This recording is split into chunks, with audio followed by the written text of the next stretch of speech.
कि वैक्सीन का तो कुरान करीम में जिक्र ही नहीं है, वैक्सीन कैसे लगा सकते? इस किस्म की भी बातें कुरान करीम में जहाज का जिक्र है, हवाई जहाज का जिक्र है। दुनिया में इकोनॉमी चलती है ट्रेंड वर्कर पे। चीन में पढ़ा लिखा ट्रेंड वर्कर है, इसलिए मैशियत वहां जाती है। हत्ता कि इंडिया हमसे बेहतर है। हमारे लोग वैसे ज्यादा इंटेलिजेंट, चीनियों से भी ज्यादा इंटेलिजेंट है, इंडियन से भी ज्यादा इंटेलिजेंट है। वो पढ़ा लिखा वर्कर कहाँ है? चीन आपको जितनी वैक्सीन आप चाहते आपको उधार देने के लिए, अब भी उन्होंने दी है, अब उन्होंने दी है। आप एक फौज को इन्वॉल्व करते, उनकी इतनी बड़ी मेडिकल सर्विसेज हैं, प्राइवेट हॉस्पिटल्स को फौज खुद इन्वॉल्व कर लेती है। आप 1 करोड़ को लगा सकते थे। अरुण साहब, इस ताखीर से कितना नुकसान हुआ इंशाल्लाह अगले हफ्ते इसके ऊपर बात करेंगे। कहा नहीं जा सकता, लेकिन बिलियंस ऑफ डॉलर्स का नुकसान हुआ है और मुझे खतरा है लॉकडाउन करना पड़ा। कुछ एक बड़ा शिफ्ट हमें नजर आया है पाकिस्तान और इंडिया के पर्सपेक्टिव में पाकिस्तान की तरफ से, फिर ऐसा ही शिफ्ट हमें सऊदी अरब और ईरान के बीच में नज़र आया, अमेरिका और ईरान के बीच में आया। ग्लोबल कुछ ऐसा मॉडल करने की कोशिश हो रही है कि ये जितने भी इश्यूज़ हैं ये रिज़ॉल्व हो जाएं। सिर्फ जो एक इशू ज़ाहिर है वो इसमें अनएड्रेस्ड रहता है, वो पाकिस्तान का जो कश्मीर के हवाले से एक पॉलिसी है वो है, लेकिन बाकी चीज़ें कुछ मूव हो रही हैं अपनी अपनी जगहों से। इसको आप कैसे देखते हैं? देखिए, बात यह है कि पाकिस्तान तो हमेशा से ये बात करता रहा कि बातचीत होनी चाहिए और पुरअमन तरीके से मामला हल होने चाहिए, लेकिन भारत कोई ना कोई रास्ता निकाल के तो इस प्रोसेस से हटता रहा, क्योंकि 2 फ्रंट वॉर या 2 फ्रंट इशू जो भी आप लेके चले वो आपके लिए संभालना मुश्किल होगा। लेकिन इंडिया में तो आपने कोई तब्दीली नहीं देखी, हमारी तरफ तब्दीली तो हमें बड़ी वाज़ेह नजर आई। मैं वही बात कर रहा हूँ कि हुआ क्या है कि इंडिया ने आपको एक ऑफर कर दी कि जी हम आपसे बातचीत करने को तैयार हैं, नॉर्मलाइज करने को तैयार हैं। आपने बिल्कुल उसी तरह छलांगे मारनी शुरू कर दी हमारे लोगों ने। जिस तरह के ट्रंप ने कहा था मैं सालिसी करने को तैयार हूं, तो यहाँ ढोल बजने शुरू हो गए। अच्छा, हालांकि इंडिया को तो कभी काबिल कबूल नहीं हुई सालिसी, और उसके अलावा यह है कि अमेरिका कौन सा कोई ईमानदार सालिस होता, वो भी जिस तरह अफगान इशू पे पाकिस्तान को इस्तेमाल करके भारत को वहां बिठा दिया, यहाँ भी वो भारत को ऑब्लाइज करता। लेकिन ये हमारे यहाँ कोई मसला है कि लोग इसके ऊपर बहुत ज्यादा तवक्कुआत लगा लेते हैं। आपने अगर इंडिया से ताल्लुकात ठीक करने हैं तो किन बुनियादों पे, वो कौन से ऐसे नुकात हैं जिनकी बुनियाद पे? मैं समझता हूँ फॉरेन ऑफिसर्स की अक्सर बात करता रहता है और वो बड़े वाजे हैं कि जनाब कश्मीर में आप पहले तो वो हालात पैदा करें जहां हम नेगोशिएशन की बात किया करते थे। इन हालात में तो नहीं हमने नेगोशिएशन की बात की। जब आपने 370 आर्टिकल 370 और 35A को एब्रोगेट कर दिया तो वो तो बातचीत का सारा किस्सा ही मुख्तलिफ हो गया। तो आप पहले उस नुक्ते पे जाएं जहां बातचीत की हम करते थे, तो वो कोई ऐसी चीज नजर नहीं आती। वो तो छोड़ दीजिए, जो कश्मीर में मजालम हो रहे हैं, जिस तरह लोग मारे जा रहे हैं, जिस तरह कर्फ्यू है, जिस तरह कोरोना की सूरत हाल वहां पे बदतर है, अस्पताल भरे पड़े हैं, कोई पुरसाने हाल नहीं, ऑक्सीजन नहीं वहां पे, वो जो ह्यूमन राइट्स का इतना बड़ा वहां पे कोहराम मचा हुआ है वो तक तो आप छुड़वा नहीं सके। तो बात किससे करनी, आपने किस बात की? तो ये एक ऐसे ही हवा में घोड़ा छोड़ देने वाली बात है।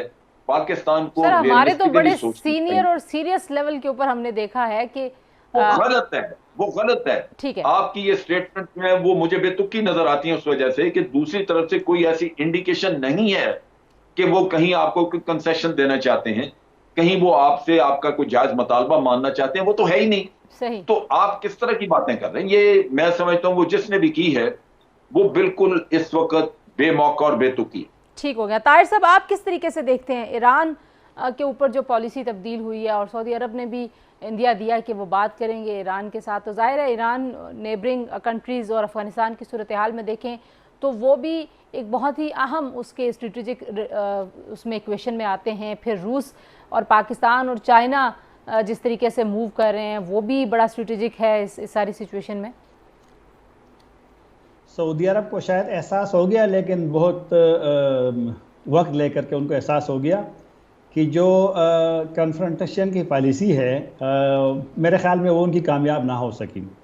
यमन की लड़ाई देखें ना, हम अफ़गानिस्तान की भी मिसाल देते हैं कि एक ग्रुप ने तकरीबन 40 ममालिक वो कामयाब नहीं हो सके तालिबान के ख़िलाफ़।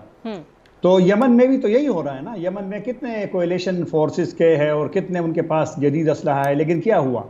अक्सर खबरें आ रही कि सिविलियन मारे जा रहे हैं, कभी स्कूल पे, कभी शादी पे, कभी किस पे। तो यमन की लड़ाई तो ना जीत सके ना कोएलिशन फोर्सेस।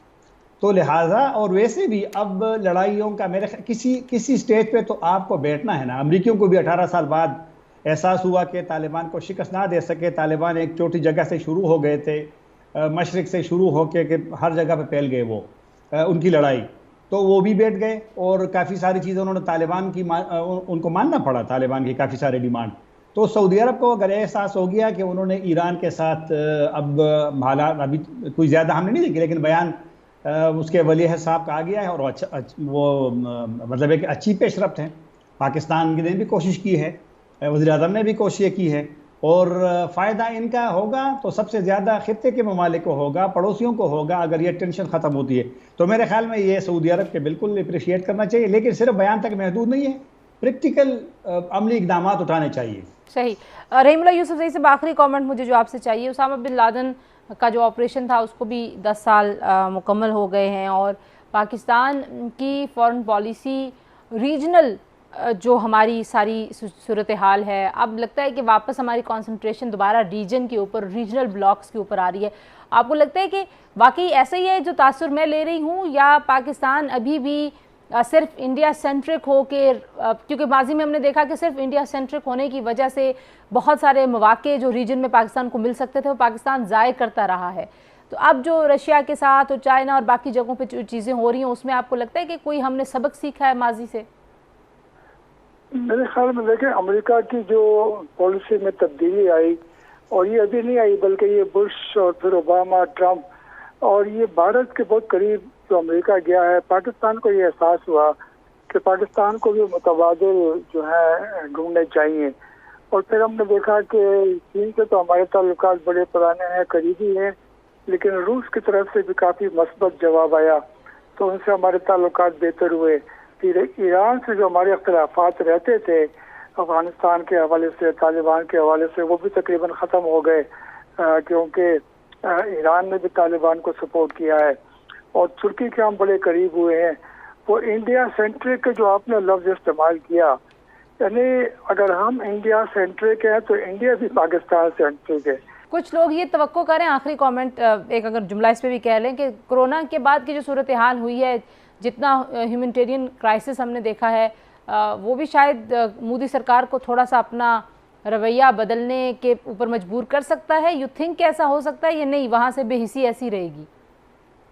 देखो, वो तो मेरे ख्याल में अंदरून जो है इंडिया, तो वहाँ पे मोदी और बीजेपी की मेरे ख्याल में काफ़ी मुखालफत हुई है। ये जो अभी आसाम में और वेस्ट बंगाल में और केरला में इंतखाबात हुई, ये ज़रा जो अभी पीक आया है कोविड-19 का, उससे पहले हो गए थे। अगर ये इंतखाबात अभी होते या इसके बाद होते तो मेरे ख्याल में बीजेपी के वोट बहुत कम पड़ने थे। अभी भी कहा जा रहा है कि वेस्ट बंगाल में वो हार जाएंगे, लेकिन मैं ये कहता हूँ कि अंदरून तौर पर मोदी जो पहले बड़ा पॉपुलर था, मेरे ख्याल में उसकी जो सपोर्ट है, साख है, वो बड़ी ख़राब हुई है, और इसकी वजह से उसकी हुकूमत भी कमज़ोर हो जाएगी। और शायद वो फिर कोशिश करें कि कुछ हमसाया मुल्कों से ताल्लुकात बेहतर बनाएं, वरना फिर उनकी मुश्किलात में इजाफा होगा।